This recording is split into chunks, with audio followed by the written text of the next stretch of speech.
Thank you everyone for coming along today. Yes, so my name is Glenn and the company's ID, which stands for Informed Decisions. And we have been working with local government around Australia for 27 years now. And we've been putting together online information tools to assist local government decision making for most of that time. We have been working with the Bayside Council since the amalgamation, and previously to that with the Rockdale and Botany Bay councils for quite a few years. And you do currently have access to 4 of our 6 online information tools.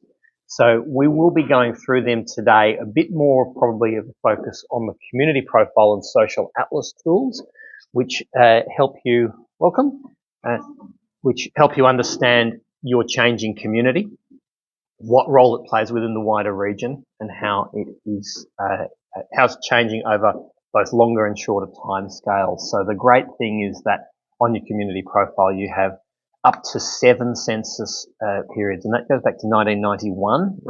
That's now 30 years worth of census information in there. And the way that it's set up is to be able to tell the story of place. So what we'll do, we've got 2 hours today. We'll have a short break in the middle, but I've got two things. This is a briefing on some of the interesting trends in population, and particularly what we've seen since the census. So census we get every 5 years, and it's a really important resource for small area information, but it's not the only resource, and we do get some interesting indications of population trends since the census, and the population growth, for instance, has just gone crazy since the census. Census also happened in the middle of lockdowns, in the middle of COVID, and it was an unusual time to have census, let's say. And there's some things in the data that show that. So we'll have a look at that, but I also want to get you familiar with the sites. I can see a couple of you have got laptops here, but you don't have to follow along. But there's also an information sheet there about the community profile. There. And that's just something to keep with you, so you know where it is and how you access that. It's also accessed from the Bayside Council site. So that's your community profile. Your social atlas gives you the mapping component of that, so you can see how characteristics are distributed spatially across the area. And you've got the population forecast, which I was really hoping that we would have an update to 2046 by this point, but it's been delayed a bit further, so it only goes to 2036. The forecasts currently go to 2036, but we will be shortly updating to 2046, and that will be by about, I think we've been told now, by the end of September. It should be in there. And that's based on a set of assumptions about where new developments are being planned, but also overlaid with the current demographic trends, and things like the birth rates, which have been in the news for some reason the last couple of days, that Australia's birth rate's at a record low. I've got a slide on that. I'm not quite sure where they got that from, because they kept saying from last year, but the information on the birth rate from last year hasn't been released yet. It's the year before that we've got, and so I think KPMG did some reports of a sort of company report, but there's not actually any further information on that at the moment. But anyway, we incorporate things like the birth rate trends and the migration rates and everything in the population forecast.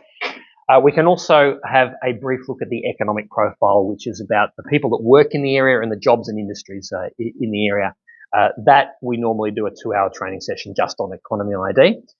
So I'm assuming for community organisations that is generally not as useful, but could certainly show you that is there. I don't know that I've been introduced to everyone. Are we able to go around the room and just introduce what organisation you're from? And I suppose if there's a particular interest in demographics, it's something you'd like to have a look at as well. So I'm going to stay here. Hi everybody, I'm Angelica Pugh, and I'm from Southeast Sydney Local Health District, the Equity and Prevention Service. So this is a service that works with priority populations. So which we consider, our culturally and linguistically diverse community, Aboriginal community, older adults, young people, and homelessness as well, homelessness health. So there are a few key data that we are really interested in looking at. And yeah, I'm from the Healthy Communities team, and there's Cheryl next to me. And yeah, we're really excited today. Do you work with Sheetal Chalam at all at the Cancer Institute? We do, but we do, yeah. Okay, I did some profiles of multicultural populations for the local health districts. We work quite a lot with, yeah. Okay, great. Yeah.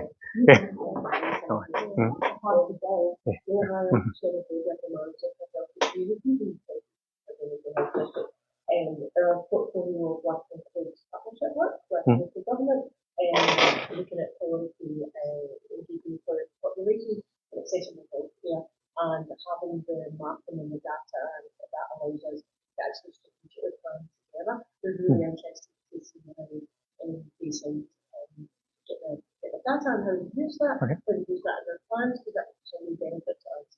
Great. Thank you. Good morning, everyone. My name is Jeff Pollock. I'm representing the September Fund. I'm the president and also run the website. One of the features of our website is business record.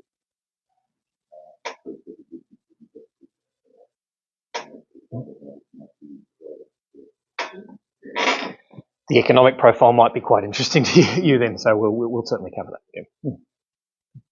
I'm Linda Prince. I'm the chief sister of the Big Sister Share. We're a women share, like a men share. We specialise in habitat. We also empower women with practical and creative. My name is Siobhan. My name is Miranda. I'm the Thank you, Ed. Hi, I'm Patricia Chamberlain. I'm the coordinator of sustainable waste management for Bayside Council. We've been using profile ID in our education and strategic campaigns for a long time, but I wanted the opportunity to be here with an expert so that we can learn better how to engage with our community on those education. That's great. Thank you. Randy, I assume people know you, but you're welcome to. Manager of Community Life here at Bayside Council. Glenn and I have known each other going back to my days in local government in Western Australia, so I think it's been quite a long time now. So, Yeah. Thank you, Randy, and thanks everyone for introducing themselves. Just gives me an idea about what to go. There's a small group though, so please, I want to make this fairly interactive. The first bit is kind of a slideshow presentation, but happy to take questions along the way. There's a lot in there. We certainly won't cover it all, but if you can just keep in mind it's public access. Anyone can access this. You don't need any special username or password, and it is meant to be, it's really about building the story of your place and understanding your community a bit more. Go with that, and you sort of can't go wrong. Now, if you would like a copy of these slides, and optionally to sign up for our blog newsletter and product updates when we update anything on the site, you can sign you can log into our system and register your details. You can get a copy of the slides, sign up for those things if you want to. You can use the QR code or the direct URL there, content.id.com.au/briefings. That's my details as well. We're always happy to hear from our council clients about anything that you are interested in having a look at as far as demographics. So what has happened with population? It's been a bit of a roller coaster for the last few years. We had the COVID pandemic, and the census was done in 2021 when the population growth was actually at a record low for over 100 years. And that was mainly because not so much the effect of the pandemic itself, it's because our borders were closed and we couldn't take immigration. Australia relies on immigration to keep the population growing. Since then, we've had this huge bounce back of population growth when the borders open, and to the point where 2023 was a record of over 630,000 population growth in 1 year, which we've never seen before in Australia. Some of that really is just making up for the year that was kind of missed in there, but the interesting thing is that it seems to have largely continued, and we've got 2024 6 months is a financial year, so they end at June 30th. If you double that, you're still getting a very high population growth. So it doesn't seem to have gone down. So a lot of the talk about a housing crisis and all this sort of thing. Well, the building approvals are actually quite low for this year. They don't tend to fluctuate as much as population, but we do have a large increase in population for the number of dwellings that are being built. We have a census every 5 years. So when we compare the last census period, it's important to remember that it was done during the pandemic. So the 2016 and 2021 5-year growth, New South Wales added about 360,000 people. That's the 380 I've got there. 360 on there. The areas in particularly inner Sydney, including Bayside Council, actually had population decline for a couple of years there.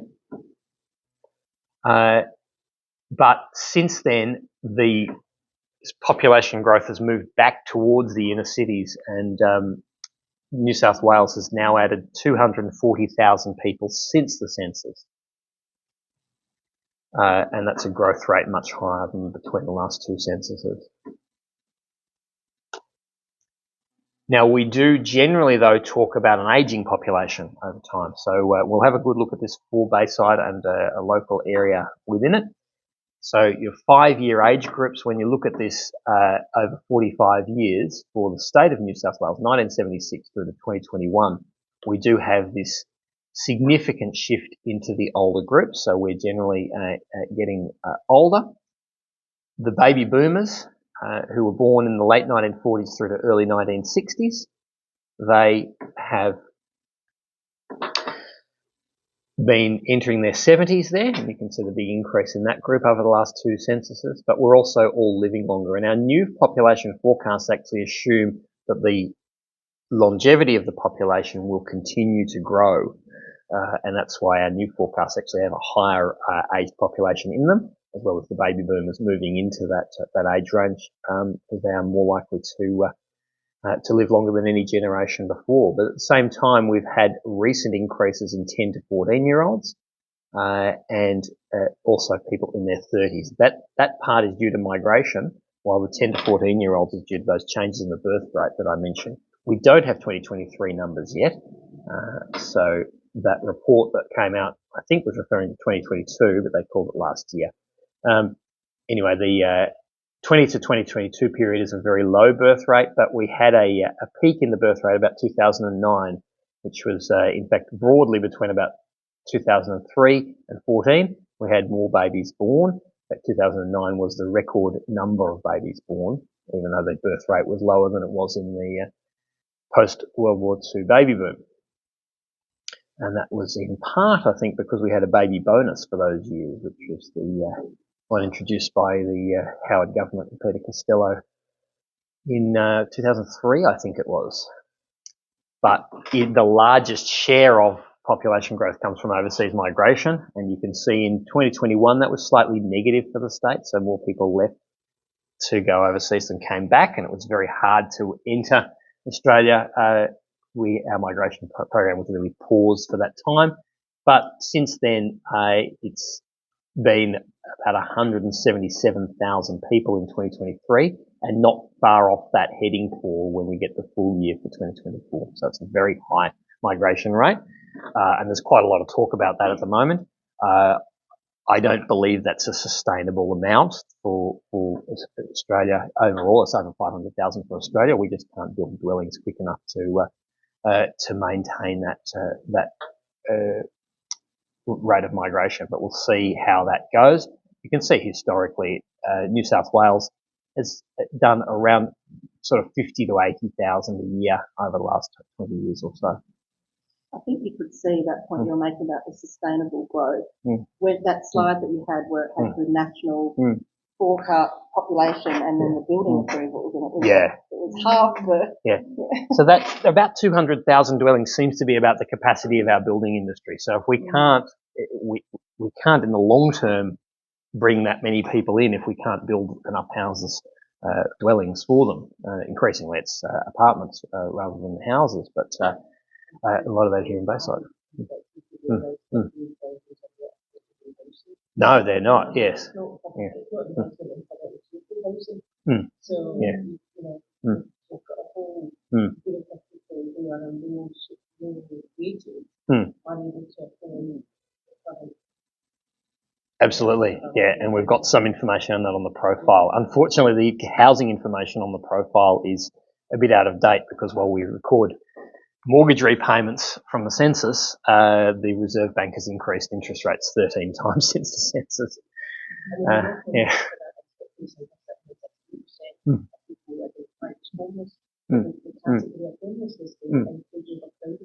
Does, yes. Yes. So it's not actually just rough people. Yeah. And it's a problem. Not many people are aware of that, so you've obviously done your homework on the homeless population. What's going on there? 0, it's not right. Okay. When they say affordable housing, what's the meaning of that? Because some people live in a house. There's that meaning to the bottom of the law for that happening. And the model is it's not high at all.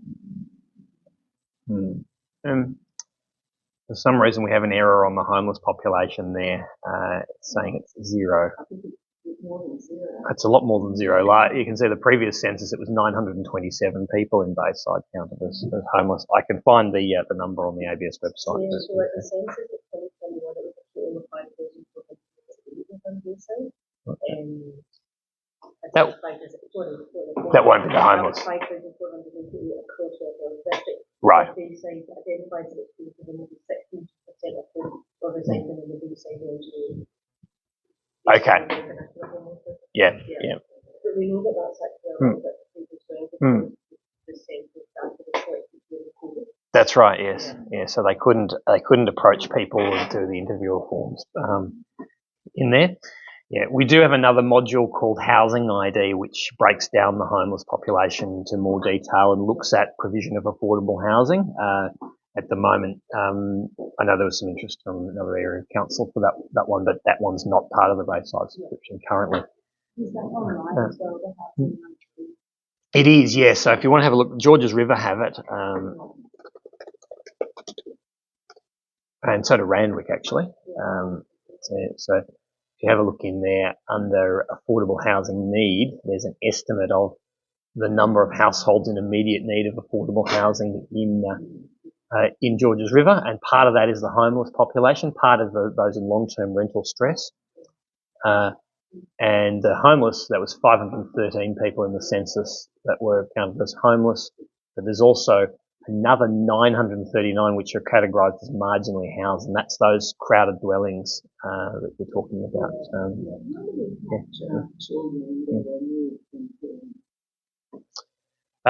So it depends on what type of accommodation they're counted in. So with the census, it all comes down to how they are counted. So we have households who are in private dwellings, and then we have individuals who are in non-private dwellings. So non-private dwelling is like a hospital or a hostel or any communal form of accommodation. So if they're in some sort of a communal cared setting, that will be in what's called a non-private dwelling, and they appear, so you can map them for Bayside on the atlas. Kind of getting ahead of things here, but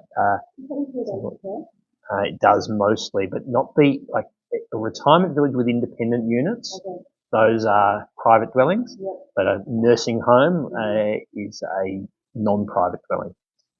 Counted in non-private dwellings is here.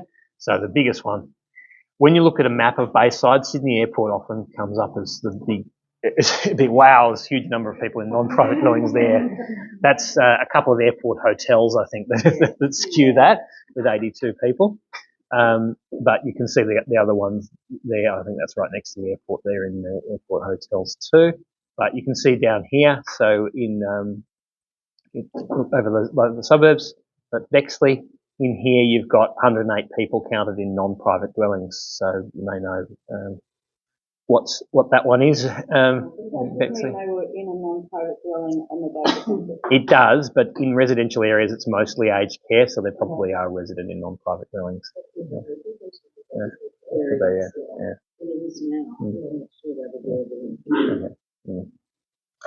Yeah. Yeah, so that's 39%, 108 people counting non-private dwellings in there. But these ones over here are going to be probably in hotel accommodation. You can find out what they are from the census, but it's not online on the community profile. We've just lost our interpreter. Oh dear. Okay. Is she? So if you can hear us. Oh, she's there. Oh, no, the other lady. Now we've got two. Diane's there. Okay. All right. Okay. I didn't know how to. Okay. They're swapping every 15 minutes. That's fine. Yeah, I understand it. Yeah. So this is actually in your social atlas, which features about 120 different maps for Bayside, and I probably maybe didn't make it clear at the start, but we do this work for councils all over Australia. In Sydney, we've actually got a community profile and in most cases an atlas for, I think it's 41 of 43 councils across Sydney. So it's changed a bit because that was before amalgamation. But anyway, it's all but one or two that have it. This is a social atlas, atlas.id.com.au/Bayside NSW. That's the URL. Mostly you can get to our sites via the name, so things like profile.id.com.au/council name. The only difference for Bayside is we have to append the NSW on there because Bayside Victoria got in first.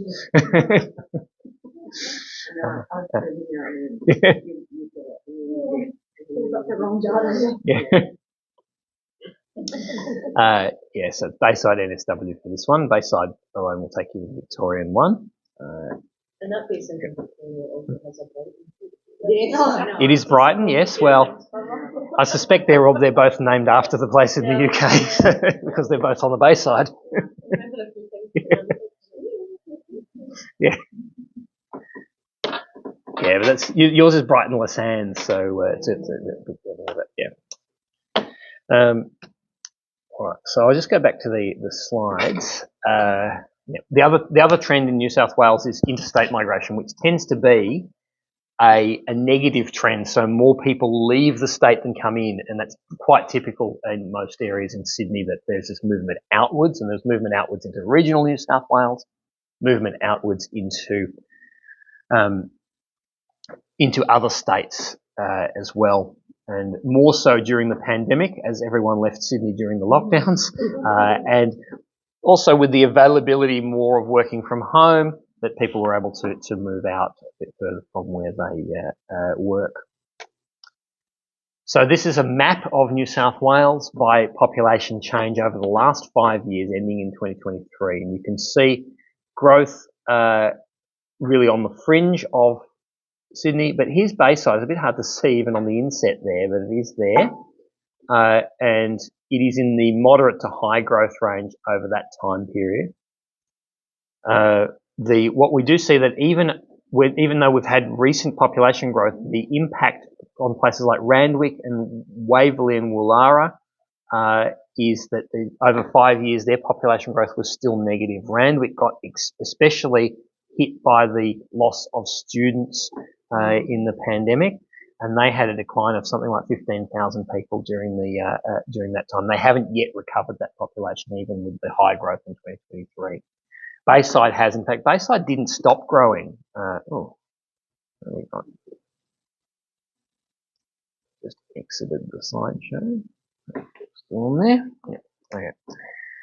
So Bayside Council didn't stop growing. In fact, for 2021, added 11,000 people, and that's because there's a huge amount of development in your area. The dwelling count, though, went up by 20%, so there's 12,000 more dwellings. So when we're talking about population growth, there is a bit of catch up on that, so because there were a lot of unoccupied dwellings at the census. So the dwelling count went up by over 12,000. Population only went up by 7%, about 12,000. That's not new dwellings that were built? Some of it is, yes. Right. Yep. Includes a lot of that. So if we have a look at the dwelling density in your community profile, under how do we live, dwelling type, we have separate houses, medium density and high density. So when you need any definitional information in the community profile, please refer to specific data notes for more information. That I'll go through. It's not linked properly at the moment. If you go to dwelling type, you can see the definition of that. Separate houses are all your freestanding dwellings.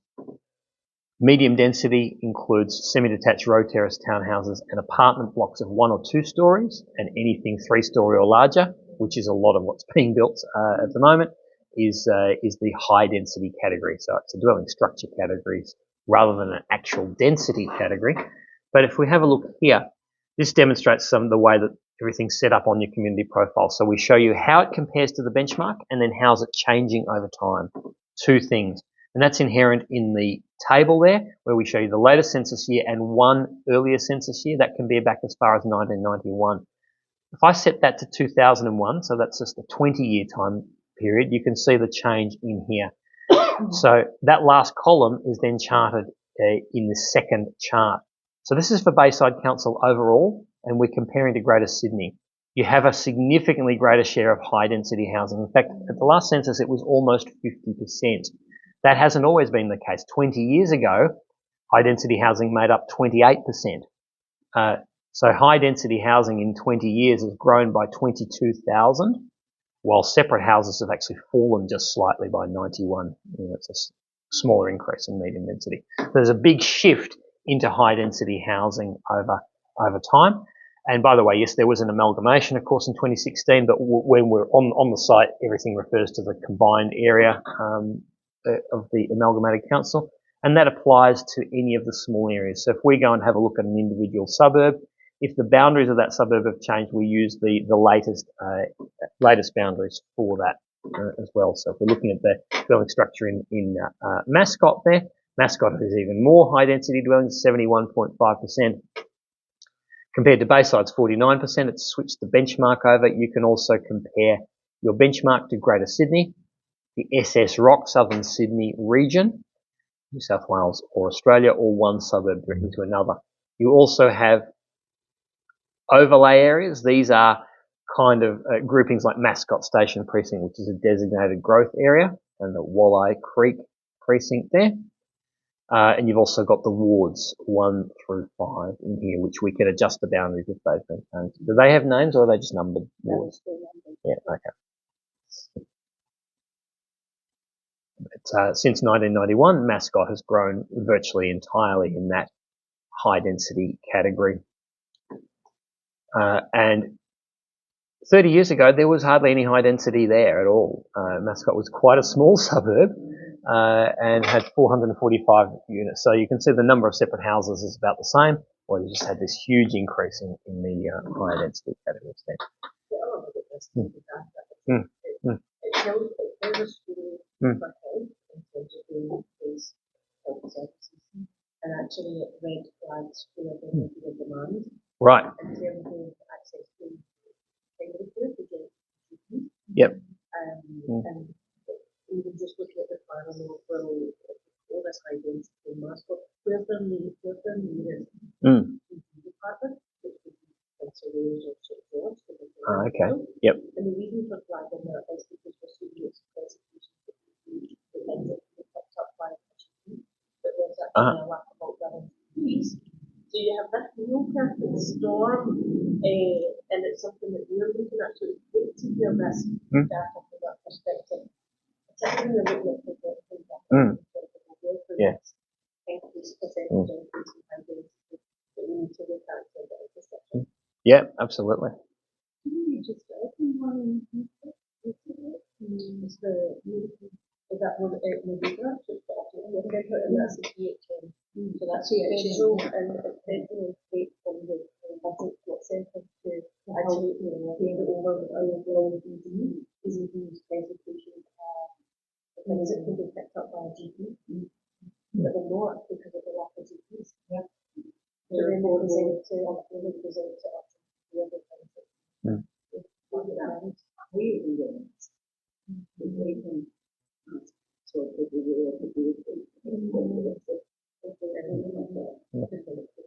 So the other thing you can do is map that on the atlas. So the social atlas maps at a finer detail level. It maps at the SA1 level with an overlay that you can see your suburb boundaries on there.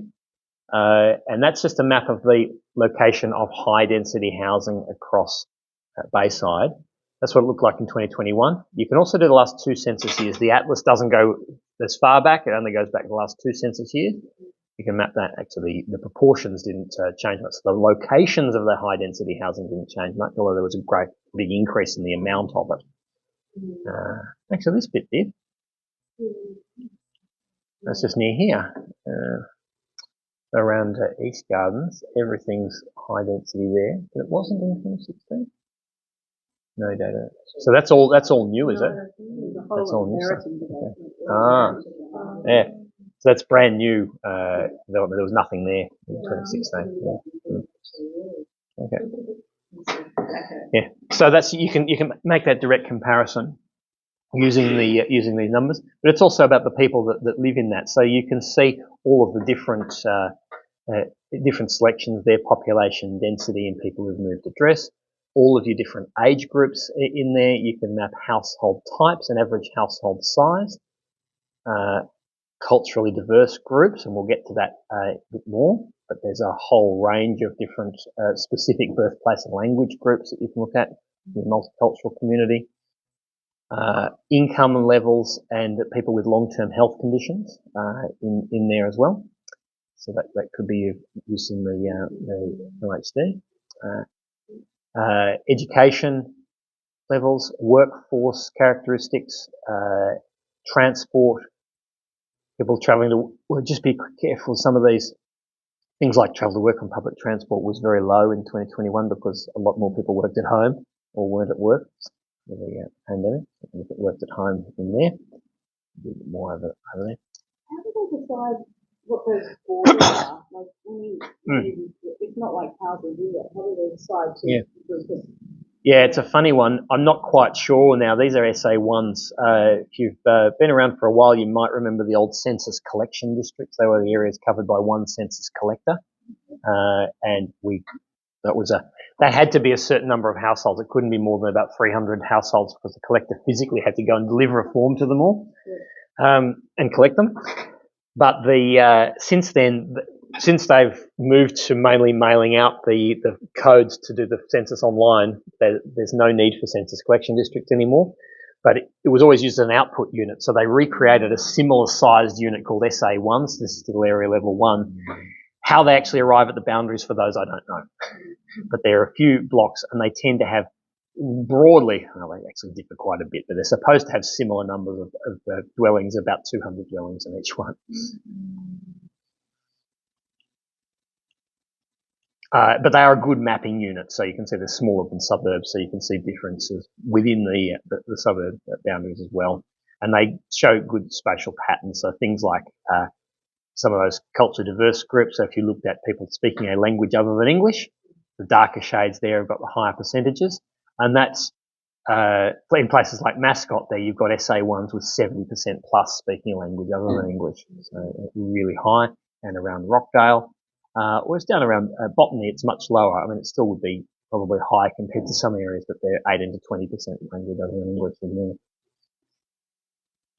Good to see in the visual. Yeah.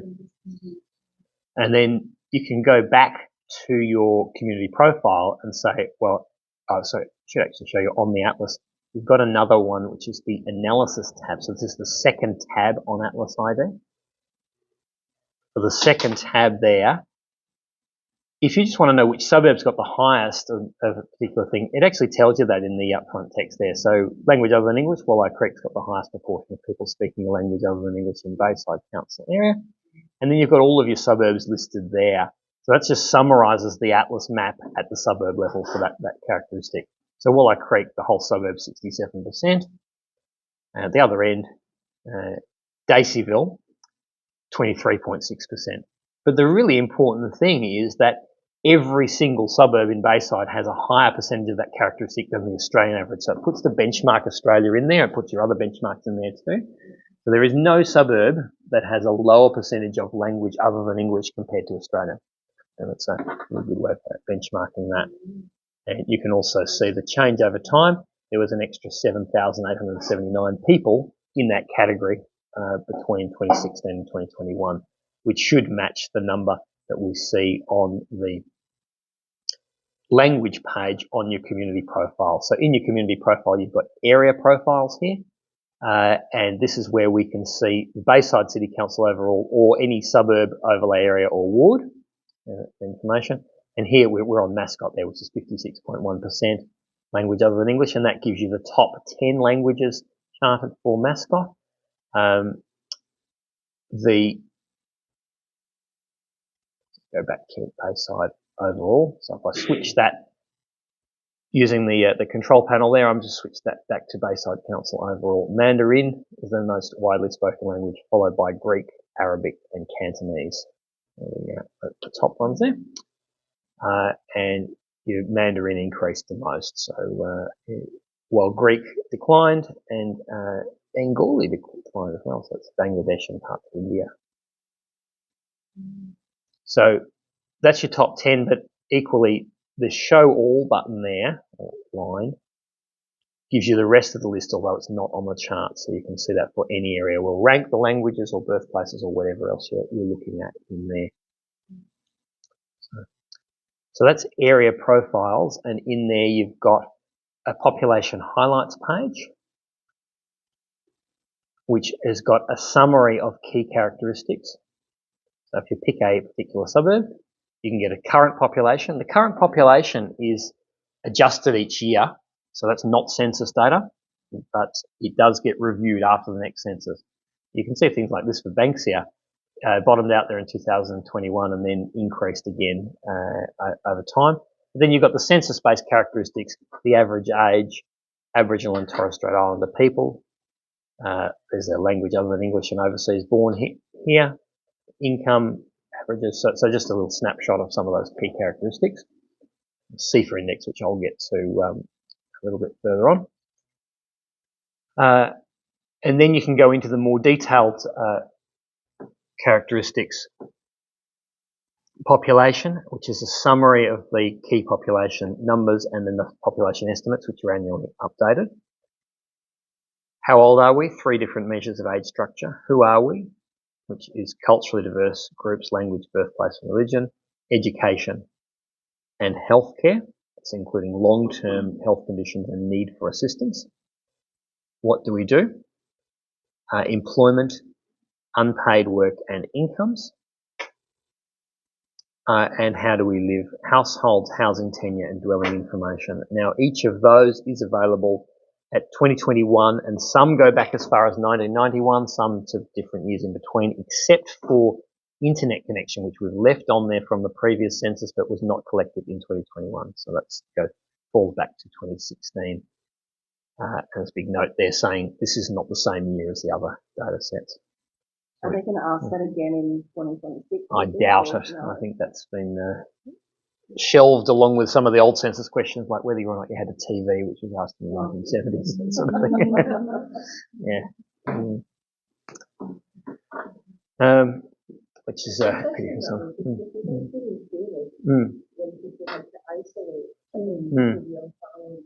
Where they were having, because that's an issue. Yeah. Laptops and it's, I think there's a perception that everybody has connected to the. There is, yeah, and that. That's why I think they put it in the too hard basket for 2021 because people didn't know how to answer it when they have the internet perhaps on their phone but not at home, that sort of thing. So they did replace it with a good question though. They replaced it with the long-term health conditions, which is very useful. So most of what's in the community profile comes from the census, which we have every 5 years. and it's supposed to count everyone in Australia and there's about 60 questions. But Thinking about the health requirements, I can't even remember what was in the census. Do you put, is it more that if you've got a disability or if you've got a health condition or? Yeah, so there are two health-related questions in the census now. The long-term health conditions was the first asked in 2021, so we don't have the time comparison. And you can see there long-term health conditions that were asked. So there are 11 specific conditions plus all other. For Bayside Council, the rates of most of those conditions were lower than the Greater Sydney average, and also lower than the Australian average. But just a word of warning, what we have noticed is that multicultural areas tend to have lower rates of reporting of the health conditions in the census. So particularly things like mental health, where you've got a high rate of non-English speaking background population, they tend not to answer that one. And if you scroll up again, then at the top, on all of these pages is the question in the census that the data relates was extracted from. So it's back to you. I know it's not. So I don't know if we can get the whole. I can zoom it up a bit. I can do that on the browser. So that where that queue is. That's what the question is. Like that. No, that's fine. Okay. And we can also, so just be aware of that one. We can also map anything with an A next to it.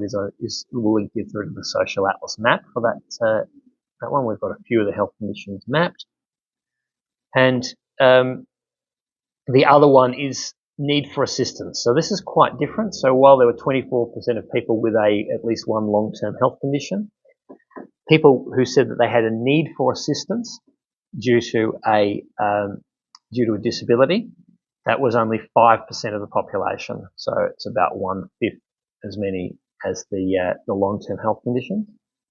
That we also break down there by age. I always think this question is interesting, and I've had this. I think we've had this conversation before. Yeah. For me, that question is the emphasis is on need for assistance rather than disability, because I think there are lots of people who live with disability who would say they don't need assistance. Yeah. So I think that sort of, if you're looking at that to sort of identify who in the community has a disability, I think it's not going to answer that question because it's going to underreport those people, is my feeling. My husband would say no, he doesn't need any.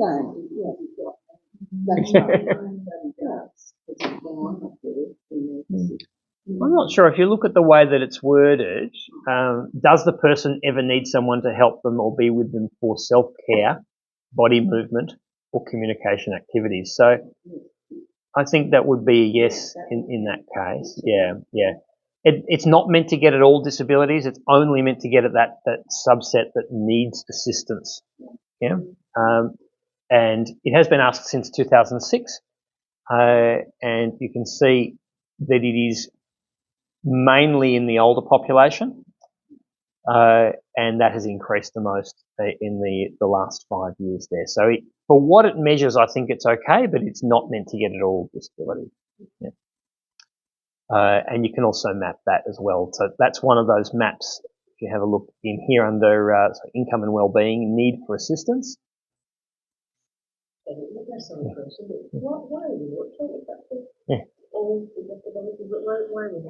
I think that comes down to the difficulty of asking things on the census. So the census is great because it covers everyone, and so you can get very fine detail at a geographic level and small population groups. It has the downside that because of that, it's a huge undertaking and it largely has to be able to be answered without any assistance. And the ABS has a specialist publication for disability. Yeah. It's called the Survey of Disability, Ageing and Carers, and that's an interviewer-based one. They can ask much more detailed questions in an interviewer-based survey. Disability, there's so much nuance to it that it's very hard to ask in a self-responded questionnaire. Yeah. And there's quite a lot of things like that. Yeah. Yeah. The problem is on the survey, of course, because it's a survey, it has sampling error, and you generally can't get as lower level information down to local government area. We have done some work as a consultancy which models the incidence of disability using age and sex breakdown, which we do as a consultancy, but that can get it down to the local level.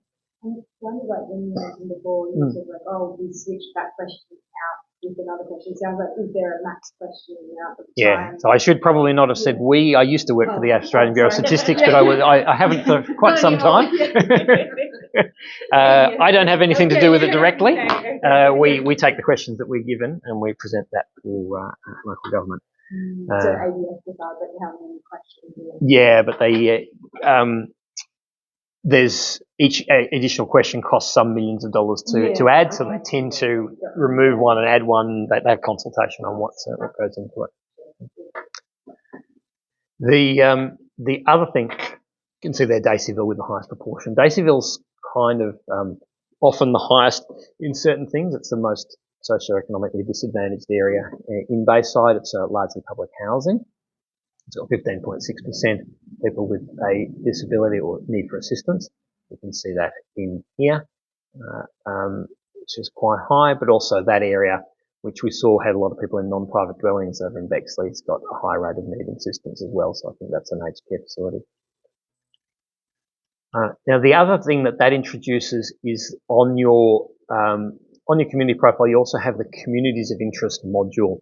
And this is a different way of looking at the information. So while everything in area profiles breaks down by the suburb level, the communities of interest is at the local government area overall, but it breaks down the characteristics in more detail of a specific subpopulation group.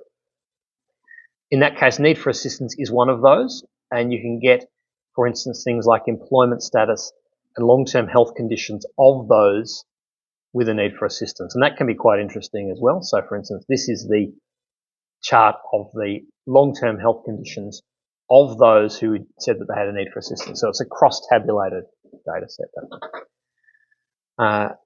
You can also do two comparisons. You can see that compared to the same group elsewhere in the benchmark area or the total population of Bayside Council. Not surprisingly, those who reported needing assistance due to a disability have a much higher rate of long-term health condition than the total population, but you can see it was broadly similar to the same group across Greater Sydney. So that's the sort of thing that you can do in there, and you can do that across a range of characteristics. So, for instance, with people with a need for assistance, if you look at household types, you can see they are quite a few of them are in couples, families with children, but there's a greater share of lone person households. If you look at housing tenure, you can see they are older and more likely to fully own their homes. Dwelling type. Dwelling types will also tell you the share that is in non-private dwellings. So only 6.5% of people needing assistance were in non-private dwellings. So most are living in the community in private dwellings. So that's the sort of thing that you can do in there. Now we have that for each community defined by characteristics such as the age. So you can look at all of these characteristics by age. First Nations is all the people who identified as Aboriginal or Torres Strait Islander background. And that was just under 2,000 people at the 2021 census. You can look at the age structure of that group and also all of those other characteristics in there, including long-term health conditions for Aboriginal people. Recent arrivals, that's people who arrived in the last 5 years from overseas. And then when we look at non-English speakers and overseas born, you've also got subcategories in there. So you can look at specific groupings. So for instance, this one, we can look at the people speaking Greek at home and have a look at their age structure. Those languages are in a drop-down box, are they the top ones for Bayside? Yeah, mostly they're the largest ones, or the ones that we sort of agreed as being the most useful in there. So have a look. Have a look at under who are we, the languages. Yeah, so we also map the ones in the communities of interest in the atlas. So we've got Greek, Arabic, Spanish, Nepali, Macedonian. There's a couple of others that I think are sort of older communities there, like Italian and Vietnamese are in there, while the newer one, Portuguese, is not. So we could add Portuguese in, for example. Mandarin and Cantonese are in there as a combined Chinese languages category. That's why we haven't got the A next to either of those individually. But if you have a look at the Greek speakers, you can distinctly see 3 generations of Greek speakers in there. So you've got probably your original migrants, their kids, and their grandkids down here as well. But there's not as many there. Yeah, there's quite a distinct group there, and then increase as well, mainly in the older. They're all aging, and declining in number. That's the sort of thing you can see. Whereas if you look at the age structure of the people who speak Nepali, that's a much newer group, and they're all in their 20s pretty much. So quite different. So that's the communities of interest module. Really lets you delve more deeply into a specific community defined by a characteristic. All right. Now, I've kind of given you the demo of the community profile and social atlas, but I hadn't actually finished the population trends, which quite interesting. We've gotten sidetracked. Very sidetracked, but that's fine. That's fine. That's good. The main population trends there, where the this is just a table of where the population growth is. Hillsdale East Gardens, 52.9% population growth. That's the new development just up the road there. Botany Banks Meadow, also 24% growth, but there's some declining. Places like Carlton and East Lakes falling a bit in population. And on the next slide, there's too many on one. It's only put on one. Walleye Creek is actually the biggest population growth at 66%. But Rosebery fall in population there. So it's a bit of a mixed bag.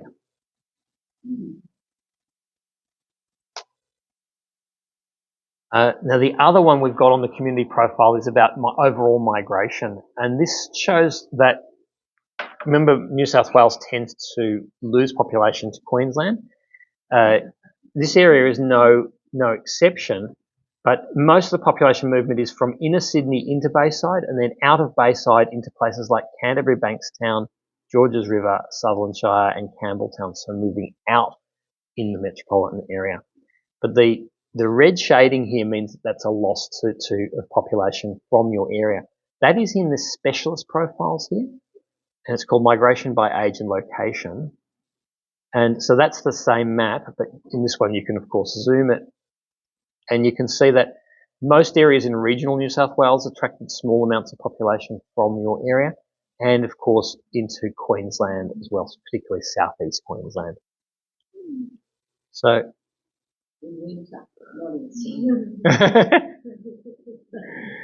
well, this is people have said that they moved permanently, but overall, Bayside Council lost nearly 6,000 people to internal migration over 5 years, and that is mainly family groups, people aged in their 30s and 40s, and with children. So they're moving outwards, while you're gaining some population in young adults, 18 to 24s. 25 to 34s. And that will match up to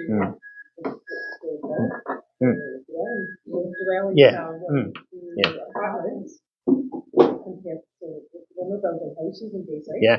We're building units. That's right. So people are doing units and then get married and have kids and they've got to move out. Yeah. So if you look at the number of bedrooms, that most of the increase in housing was in 2-bedroom dwellings. You can see that there. So that's consistent with that migration profile. So you're losing families and gaining young people. But I should mention that's all internal migration only. The largest share by far is a movement of nearly 20,000 people from overseas. And so that's why the population was still growing. So 19,329 people counted in Bayside said that they'd lived overseas 5 years before. We also, this is one of the few things we also get an annual update on. So we get an update every year on the migration within Australia. And this is from Medicare change of address records. So this is not census data. It's showing the same trend, movement in from inner Sydney, movement out to those same places. So it's good to having a separate data source that shows exactly the same thing there. Did you say it was from Medicare? Yeah, so the ABS collates that, but it is Medicare change of address records that underpin that. It's called RIME, Regional Internal Migration Estimates.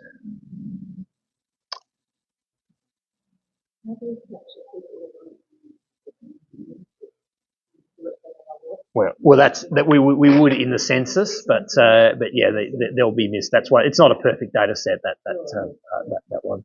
It's just a useful one in between censuses. So we do. The census just asks where you lived 5 years ago.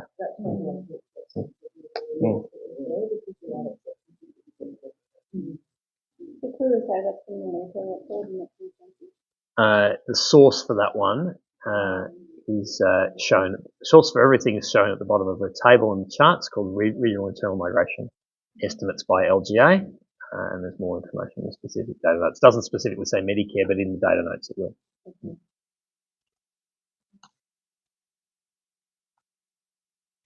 We've got 2 years population update since the census, so Bayside Council has grown further at a faster rate than the New South Wales average. And you can see there the components of change over just that 1 year. The estimate is there's another 7,000 from overseas, net overseas migration. So that's a really big increase. There's natural increase, that's the number of births minus the number of deaths. And internal migration is negative, which is pulling back the population growth a bit. Okay, so that's the slide where I was meant to introduce the community profile and social atlas. I've kind of done all of that, that's fine. You do have 25 small areas, 5 wards on there, and 40 demographic topics. So each of those is set up in the same way. So you tell the story of a place by going through a range of topics and looking at how it compares to a benchmark and how it compares over time. And you've also got that communities of interest module. So what I didn't do, which I do want to do, is pick a suburb and go through what is the story of that suburb. We've had a look at sort of Bayside overall. We've looked at a few suburbs for different things. So do you want to do Bexley? So in the population highlights. And Anne lives in Bexley. Bexley it is. Okay.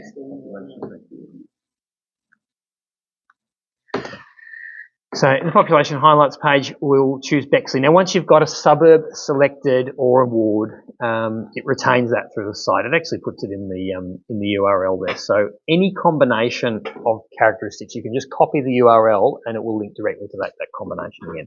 Bexley is nearly 20,000 people. It's not a small place. It's got a median age of 40. So you can immediately see it's a bit older than Bayside overall, and indeed it's slightly older than New South Wales overall. It's got quite a low rate of Aboriginal and Torres Strait Islander people.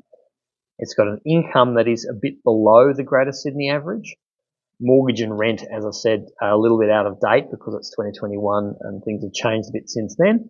In fact, the average rent fell in 5 years there for 2021. Where it's gone up since then.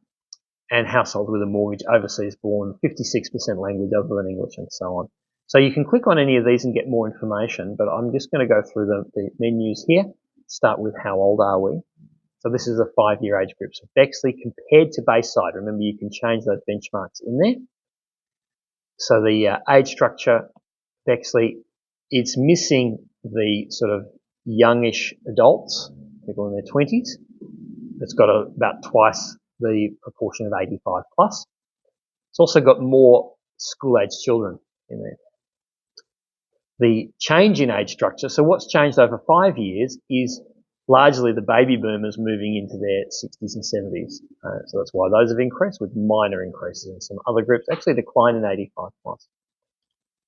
There's very little high-rise other than the units that were built in the 70s. Yeah, there's no new high-rise of Bexley.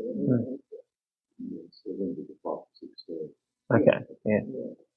If I change the year of comparison to 20 years to back to 2001, You can see there it is mostly the older groups that have increased, but there has been increases in ones like 10 to 14 over that time, and overall the population's increased by over 2,700. So it certainly is going up over the longer term.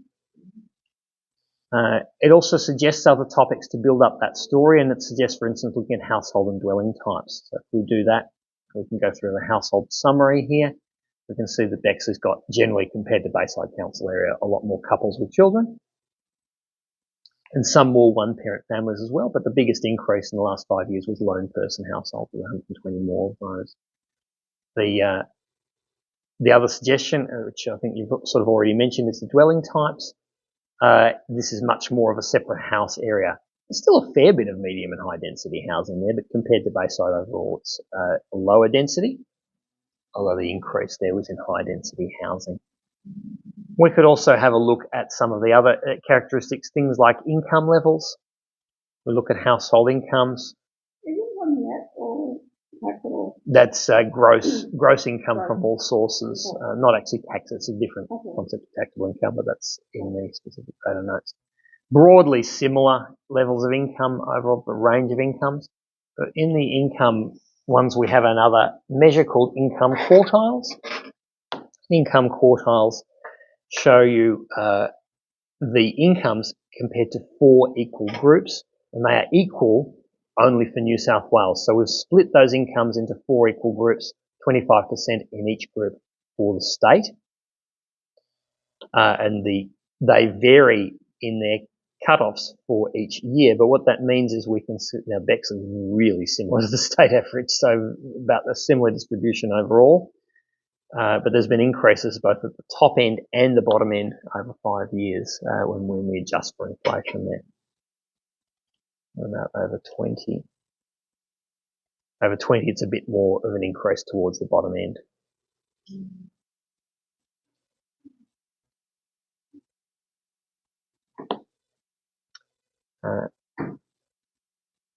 And the other thing I might look at is some of those birthplaces or language groups. So you've got your birthplace, country of birth in Bexley. The number one, 43% overseas born. Number one is China. And then you've got Lebanon. You've also got North Macedonia there as a significant one, which we haven't discussed before. That's quite a significant group, and Greece. So 66 birthplaces with at least 10 people in there. And the languages, top language is Arabic. So top language after English. So English is still 38% speaking English.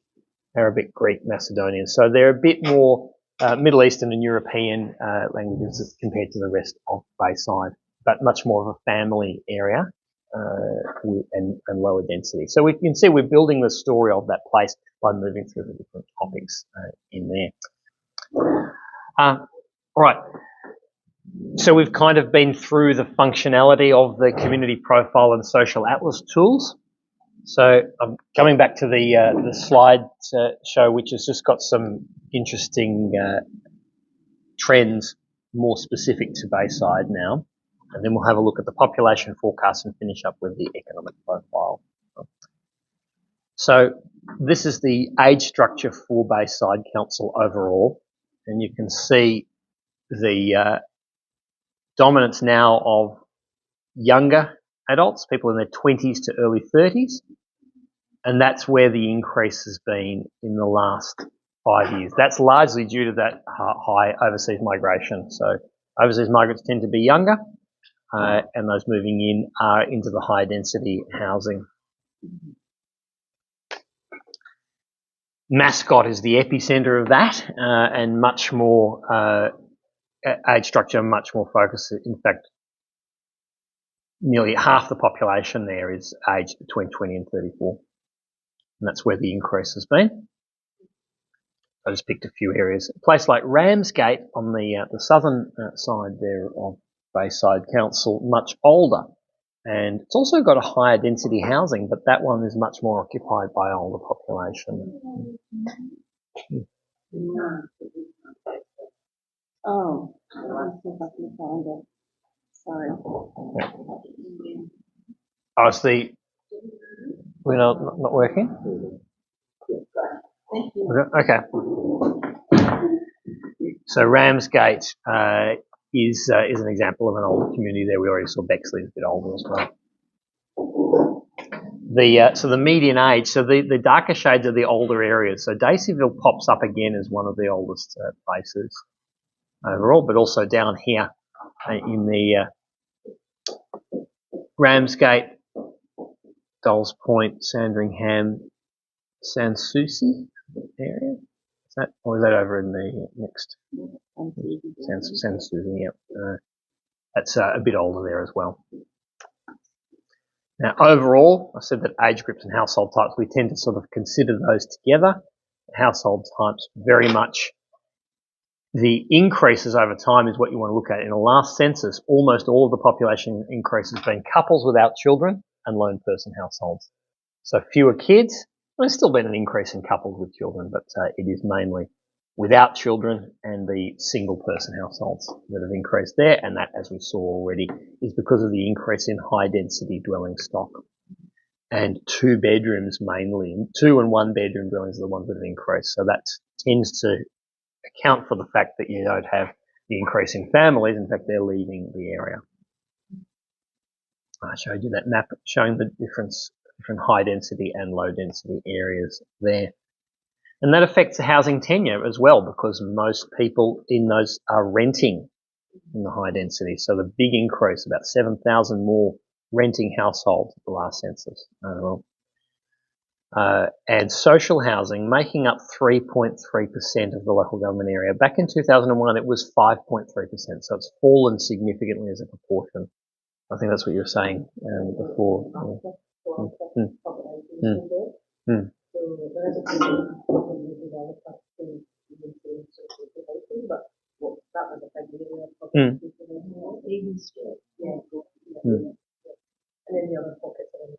Yeah, Daceyville's largely social housing. This one's from the Atlas, and this is called a dominant tenure type map. It's just what the largest share of the households are doing in that area. The dark green is all the rental areas. So you can see all those high density areas around Rockdale and Walleye Creek and Mascot are mainly rental areas. The full home ownership is in the blue, and the pockets of red are dominated by mortgages. And there's not too many of those left. Social housing is the light green. It's an unfortunate colour because it's the same colour as parkland and golf clubs. So Daceyville, you can see there, is actually in the light green, but it kind of blends in with the golf clubs next door, but it is there. It is there. There's also some pockets in here. And is that Kingsgrove? Not quite. Bexley North there. Yeah. We can generate this really online. Yeah, so the Atlas map, so you can just choose your Atlas map. It's called dominant tenure type, that one. And that's kind of different to the other maps because it doesn't map as percentage, what we call a nominal map. It just colours the areas by the largest share of that one. So it means you can really map more than one thing at once on those. Dominant tenure type and also dominant dwelling type in there. Also demonstrates how Bayside is still kind of the old Botany and the old Rockdale area. They're quite separate, with the Sydney Airport sitting in the middle. So as I said, we do have another tool called Housing ID, and that's available to add for Bayside Council. It's got a lot of information on housing affordability and housing stress, and you can have a look at the Georges River. Also, Rand would have that if you do want to have a look at Housing ID. Culturally diverse groups, and I mentioned of course the Aboriginal and Torres Strait Islander population, about 2,000 people, the last census. The big groups there, of course, are your language other than English, which actually went down slightly, but it's still more than 50% of the population, and overseas born, which is 48%. So it's very much migrant communities, and a relatively low rate of people saying they had no religion, so therefore a high rate of religion in there compared to New South Wales overall. Birthplace, China is the largest birthplace outside of Australia, and Nepal after that. The Nepalese community is very interesting because there was virtually no one from Nepal in Australia prior to 2006, and it's come from nowhere very, very quickly, and it's now the second largest birthplace after Australia and China. That was a big one there, yeah. It's just that they were next door to us and they were in our shared investment. Oh, yeah. There was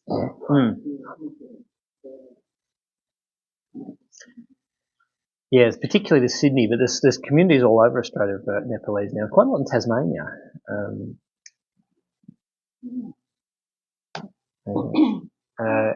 And this is from your.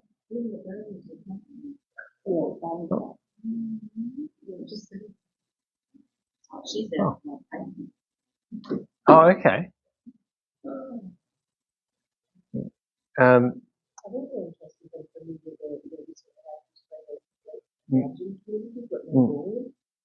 Yeah. Yeah. Yeah. It was funny when prime sector were doing yeah. We had to do a special order to get Mongolian in just for you guys. Well, they're very specific to here. There's not many from Mongolia. There's not many people in Mongolia all up, but oh yeah. Well, there's there's Mongolian as a cuisine. There's always been a few of those around, but the people actually born in Mongolia have been fairly rare in Australia until quite recently, and mainly here. So you can see there for the recent arrivals, those Mongolia's up there in the top 10 of recent arrivals, but Nepal's number one.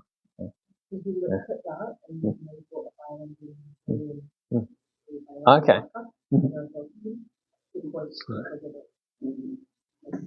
Wow. Yeah. And recent arrivals generally tend to be quite young as well.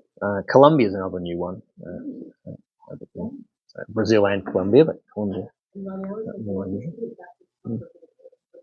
Yes. Yeah. Yeah. That's where we're like, what have we got for the Mongolian as well as, Colombian, exactly. Yeah.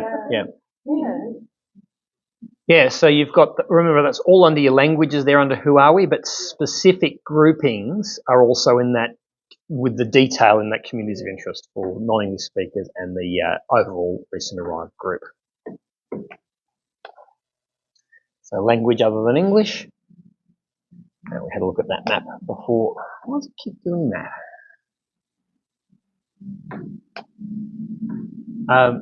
The socioeconomic trends, we had a bit of a look at this before. Bayside Council overall incomes are about the same as the Sydney average, slightly below, a bit higher than the New South Wales average. And as I said, the mortgage payments, in Housing ID we look at current house prices and what their mortgage would currently be, but it's a bit hard to draw any conclusions from the census, except I suppose the interest rates were unchanged between 2016 and 2021. They were at record low levels, and still the mortgage repayment went up by 14%. So that's quite significant. But I do also want to draw your attention to the CEFA index of disadvantage, because if you are ever applying for a grant and need to advocate for your community on the basis of disadvantage, this is the one to use. It is a combined measure that draws together things like incomes and unemployment rates and occupations types, single parent families, size of dwellings into a number. And the number has an average for Australia of 1,000, with lower numbers being on average more disadvantaged and higher numbers being less disadvantaged or more advantaged. The interesting thing for Bayside is that on the index of disadvantage, it's almost on the Australian average. It's very close to average. It's quite a bit higher when you factor in the index of advantage and disadvantage. And that is because you've got some significantly advantaged areas which aren't well represented on the disadvantage only index. So a high score on the disadvantage index indicates a lack of disadvantage, but a high score on the advantage and disadvantage index indicates a high level of advantage. So you can lack disadvantage but not be overall all that advantage. It's a funny thing.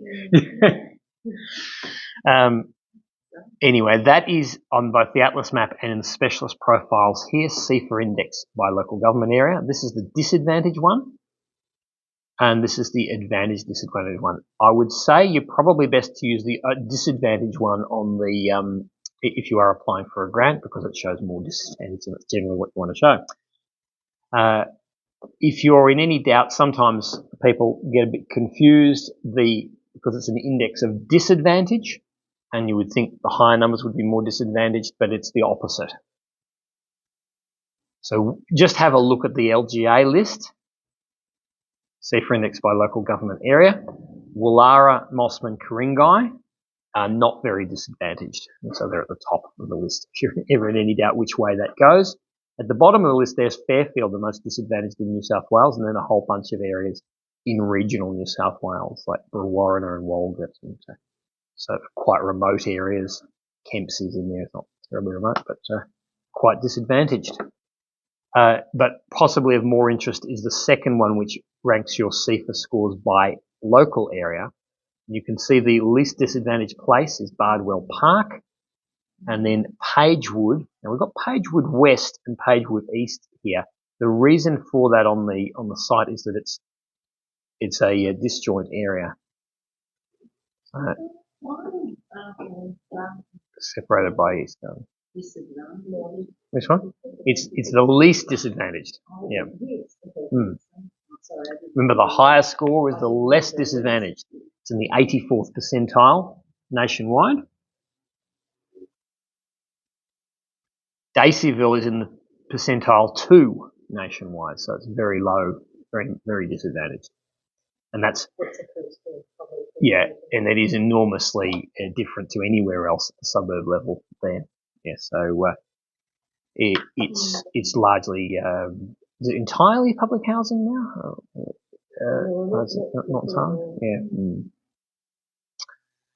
but certainly that's, you can see there. On the other hand, similar to Greater Sydney, places like Kingsgrove and here in Hillsdale, East Gardens as well, very close to the Sydney average. Of course, you can map that in the Atlas as well. Income and Wellbeing, CIFA index of disadvantage and CIFA index of advantage and disadvantage. So they're both on there. In this case, we actually reversed the scale on the charts, and the darker shading reflects more disadvantage, so at the lower scores. Okay? The problem with the map at the moment is that it only ever seems to put one item in the top range. I don't know why, and that's this little one in here. It's kind of fun though, because you can easily see that's the most advantaged place. It's right next to Walleye Creek Station, most advantaged place in Bayside, with a CIFA index of 1,173. And that's obviously high density. So right there, 895 people. That's quite a significant population for a small area. It's a bit harder to find the most disadvantaged place, but I would expect that to be in Daceyville. No, it's not actually. No, there. Maybe. What's that little pocket on there? Yeah, no, it's about 1,010, so it's about average.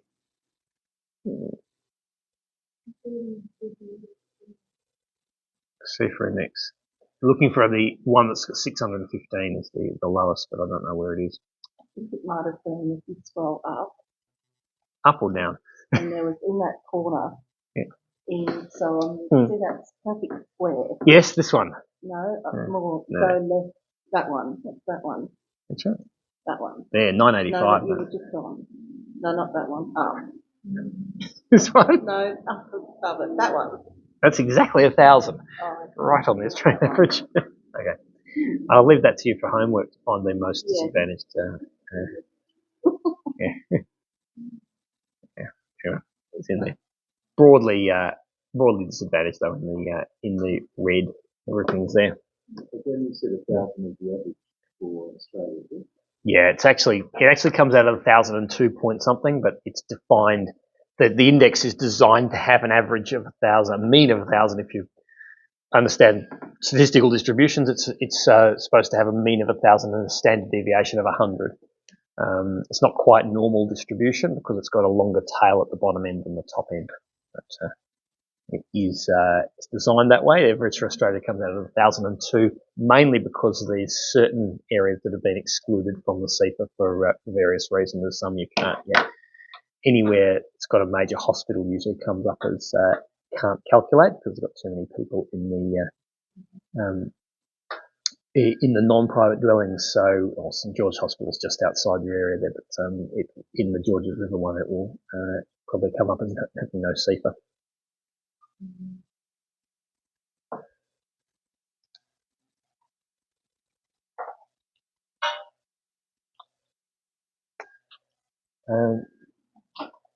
Household income, we've had a look at that one. Education levels, the population is rapidly becoming more educated. In 2021, the proportion with a degree qualification exceeded the Sydney average, and an extra 14,000 people with a degree qualification in 5 years. So a lot of the new migrants coming in are students or skilled qualification, high qualifications. Typically, the Indian community that comes in, it's not huge here, but that's generally the most educated population with very high level of degrees. That's the CEPA index there. That one's the advantage and disadvantage one. And the long-term health conditions, we kind of covered that as well, but worth mentioning, over 50% in Dayside with a long-term health condition. So that's very, very different in that suburb. All right. Oh, sorry. Oh, I've made a mistake there. So I've given you the Victorian URL for forecast. So put NSW on the end of that. I'll fix that up before we send the slides out. But the population forecast, as I said, will shortly be updated to 2046, but at the moment only go to 2036. And they're based on a set of inputs, known development sites, migration rates, and local knowledge. We consult for feedback on those forecasts with council, predominantly the strategic planning team. And we give weightings to both local trends and national trends in there. So the forecast population is adjusted to match the 2021 census output. We're still actually a little bit ahead of the population at 2023 when you look at the forecast, because we didn't factor in the big downturn in population growth during COVID. So if you have a look here, you've got your forecast tab there. No, well, we did realign to the, no, I think we'll be in the wrong game if we're doing that, but yeah, we did realign the population to the census numbers from 2021. 2023 there, we've got 186,985. So according to your population summary there, it's still 182,980. So we're about 4,000. We're about 4,000 too high on the forecast at the moment. Given that our forecast numbers are tapering off, as you can see there, I think it's quickly going to catch up to us there. So I wouldn't worry too much about that. But basically, we don't have a whole lot of development sites identified beyond the next few years, and that will be in the new version. We will be identifying additional development sites, and that may change the future population numbers. Nevertheless, if you do want to look at, for instance, the total population of a suburb, you can see population, households and dwellings, and we break into these areas in here. So they're split into two for some reason. I'm not sure why.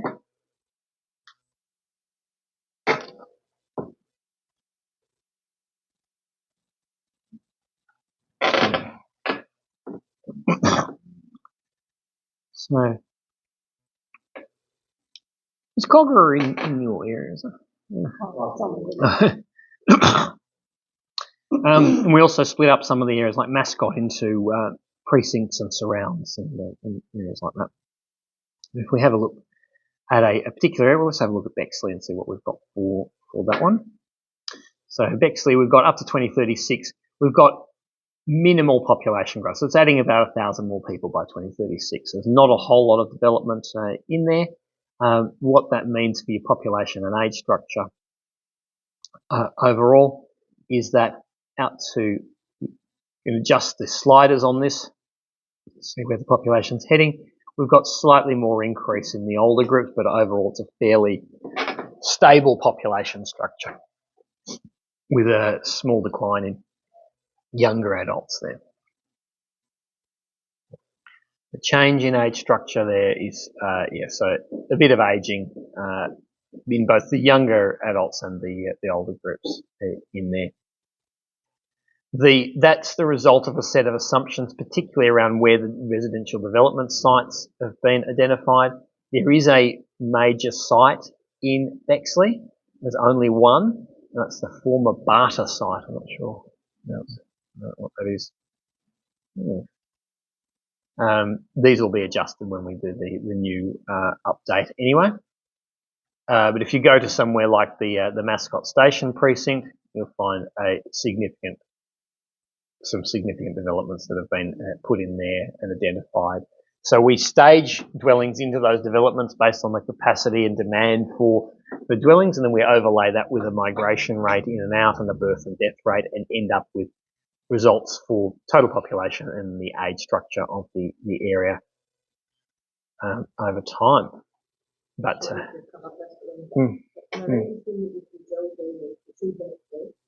and you can look at the population of who's living there, what age they are, what their ethnicity, all of that. Also what income they're on. You can certainly look at the incomes. We had a look at the incomes for Bexley. What you can't do, which you can do for the whole thing, is we've got a community of interest for low-income households, which is the bottom 20% of Australian incomes. We can do that for Bayside overall and look at their characteristics, but not for Bexley or any other area specifically. Yeah. But overall, Bayside, just that 44,500 people in Bayside, such as 25%, have an income of $499 or less per year. The households? Yeah. Is that households or individuals? Have an income of $499 or less per week. Over 22% of people in the district with a low income in Bayside. Yeah. That will be individual incomes. Yeah. So just be careful on that, because sometimes you can have like single income households where the stay-at-home partner might have no income, for example, that sort of thing. Businesses want to know money. Yeah. If you've got X amount, that's why I was asking, can you get to that level? You know that in Bexley, you've got X amount of people on very low income. So what's the strategy to engage them to spend? Yeah, you can certainly look at that, but we actually recommend using household income rather than individual income, just because of that. You have a range of people in different circumstances, and in some of the wealthiest areas of Australia, you actually have a high proportion of people on low and no incomes because as individuals, because you have more single income households where the single income could be $1 million a year.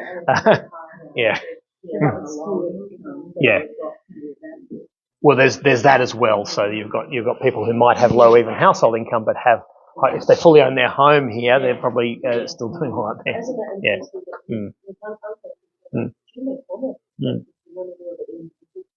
Income rather than the household. So when you want to know who's who and how much money they've got to spend in there. And my area, I've lived in a household who have 5 people living in there that are all in. You could do. That's, if you're looking at incomes more of employed people, you're probably best then to look at the economic profile, because the individual incomes in the community profile include everyone. That will include pensioners, that will include stay-at-home parents, it will include students, all of that sort of thing. But the economic profile, which I was going to introduce next anyway, has a section in here in the economic profile, you've got local workers and you've got resident workers. Now, the difference between those local workers are all the people who work in Bayside Council, regardless of where they live. Resident workers are the people who live in the area regardless of where they work. But the difference even for resident workers is that we're restricting it to the employed population. So when you look at the incomes in here, this is individual income for residents who are employed, and it will be different. It's a different distribution than the one that we saw in the community profile, which includes everyone. Both of these groups are ones that are coming into work at Bayside. No, these ones residents. This is people who live in Bayside, but they're employed anywhere. Yep. But that's the incomes. So it's the same area, but this is only for those who are employed, regardless of where they're employed. So if you added those up, you would find that's a much lower. So you said 44,000 under $500 a week. You can actually export all of these. By the way, you can export. There's a top of the table. You can export to Excel or Word on any of them, and the charts can be exported into a range of formats. Copy to clipboard as well. So you're welcome to use all of that to keep the source information attached. But if you do that, look, I won't do it now, but that's only about 5,000 who are on under 500 a week and employed. Okay, so it's a big difference. Yeah. So you're dealing with all the people on pensions and whatever. Of more interest might be the second one, because we also use those income quartiles for the workers. See, for Bayside overall, they're more likely to be middle income. It says field of qualification. It should not say field of qualifications.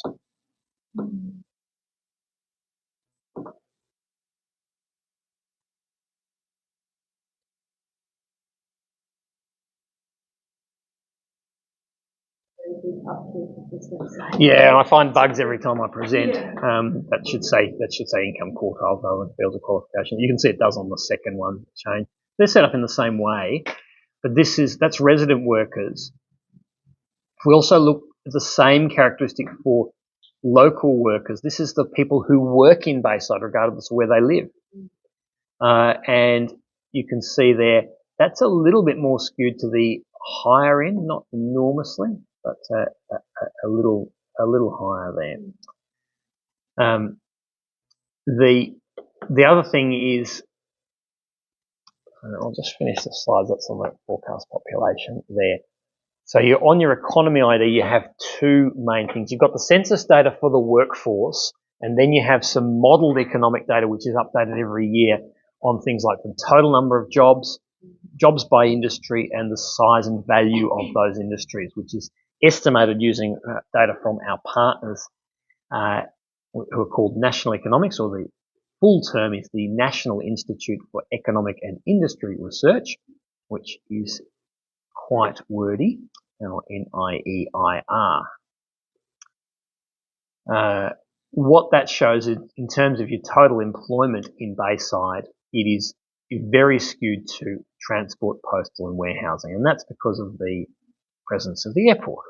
So anyone who works at the airport falls into air and space transport, which is the port as well. Transport support services, I think, will fall under that one. You can see that in there. So you've got a large amount of employment there, but the problem is that meant that the overall size of the economy, which is called the gross regional product. I'm going to go through this fairly quickly. As I said, we can do a full 2-hour training session on economy ID only, but the gross regional product was hit more than most during the pandemic. So you can see there the significant fall in 2020 and 2021. Bayside lost about 15% of economic productivity, but it has since grown to just exceed the 2019 level there in 2023. Yeah. It's because of that. Yeah. I remember in the first lockdown, there was for a month or so, there was only one flight a day between Melbourne and Sydney that went via Canberra. That's quite amazing to remember that. So that's your gross product overall, and then you've got the value add by industry. Transport, postal and warehousing is the largest share, so that's making up nearly 40% of total economy. Very, very large share. Now, in terms of your local, remember your local workers there, all the characteristics of people who work in the area, and resident workers, all the characteristics of people who live in the area. We do have some small area information from the census about where people work, and this could be useful for, actually you can get a count of people by destination zone. Now the only thing is, again, this is another layer. You can see these areas are a bit larger than the SA ones. They're called destination zones, and we again don't control the boundaries of these ones. If you put your mouse over there, it'll say the number of people who work in that zone. So here's Bexley. We don't control the boundaries, as I said, so you'd have to add up the ones that you consider Bexley there. It does add them up for you, but you've got to just click on them to add that up. You can see that the estimate 2,201 people in those zones who are with a workplace address in those in that area. And then you can see the industry breakdown of those as well. So that's in small areas data. You can also, and you're probably ahead of us there, if you've got a list of all the businesses, you can get the ABR count of the number of registered businesses active for GST by those same destination zones, number of businesses, and you can also pick a specific industry. So we'll pick that transport, postal and warehousing, and get a list of all of the number of registered businesses in the whole of Bayside with these specific categories. That's on there as well. So quite a bit of detail in there. The one I want to finish on is just a little bit more about that journey to work. So that's the hit during COVID, which I had on the slide, and there's about 91,000 jobs. The census recorded 72,000. There's quite a gap between the number of jobs recorded in the census and the number of jobs that are actually in the area, because some people don't state whether or not they're employed. Okay? So the estimates come partly from the ABS Labour Force Survey.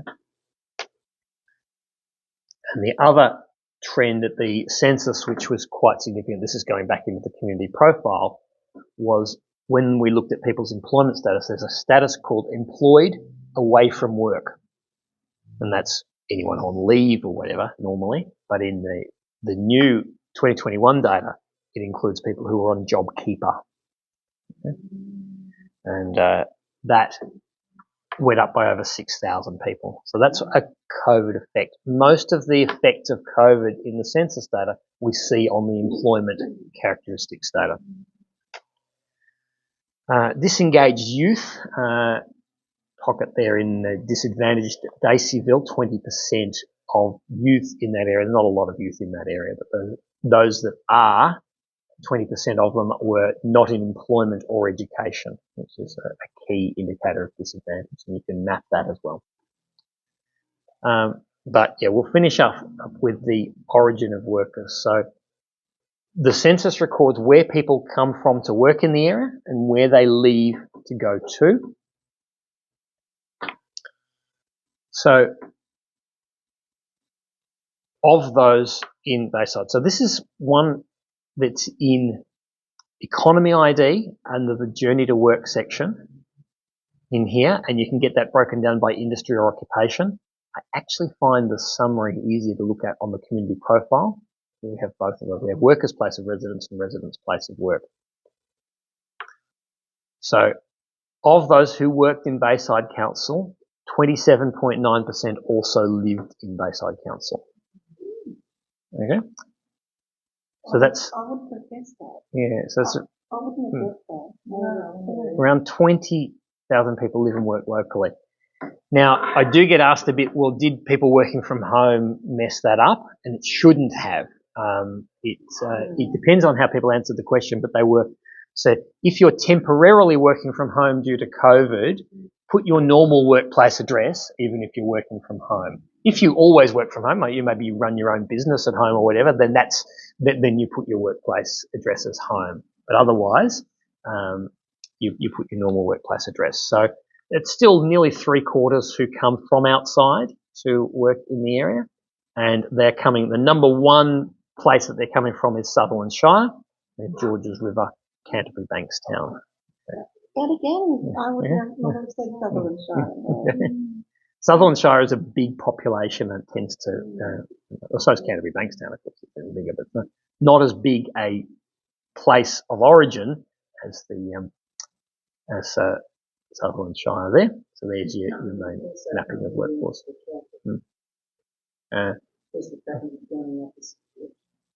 Would that? I thought it'd be the other way. Yeah. It's more towards the city, so I would have thought, well. Traffic coming from Redfern.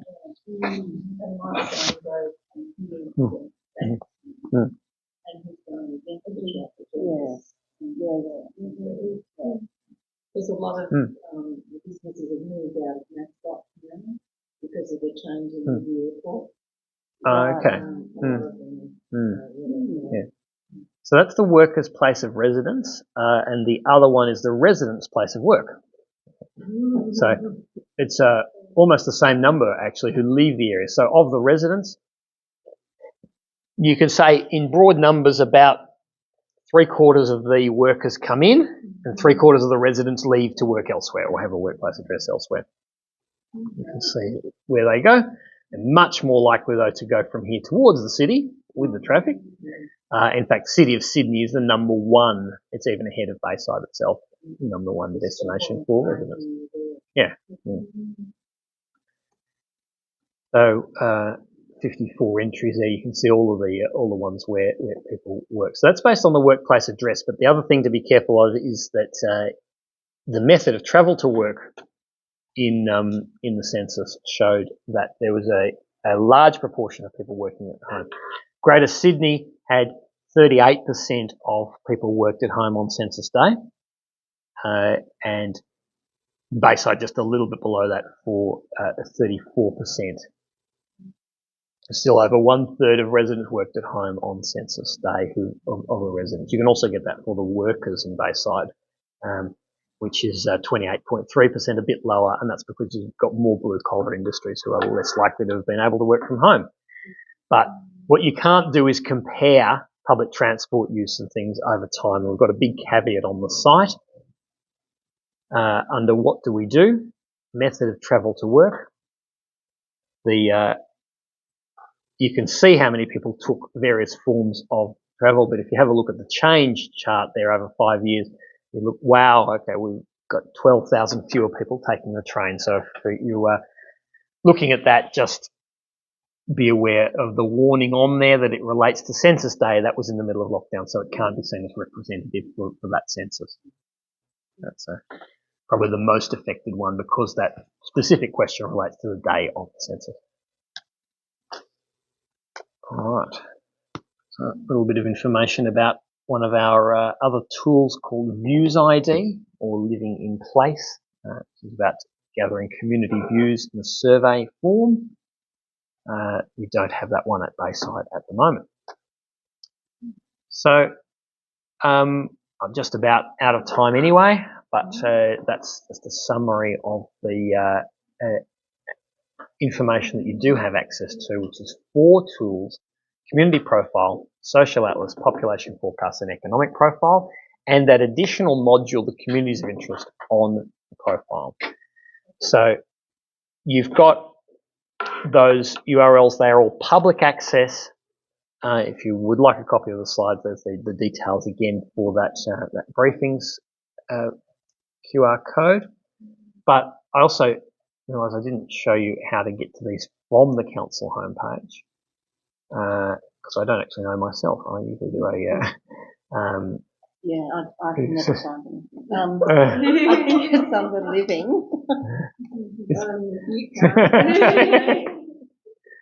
So Bayside Community Profile, that's under Home Community. That's not that. Where's that?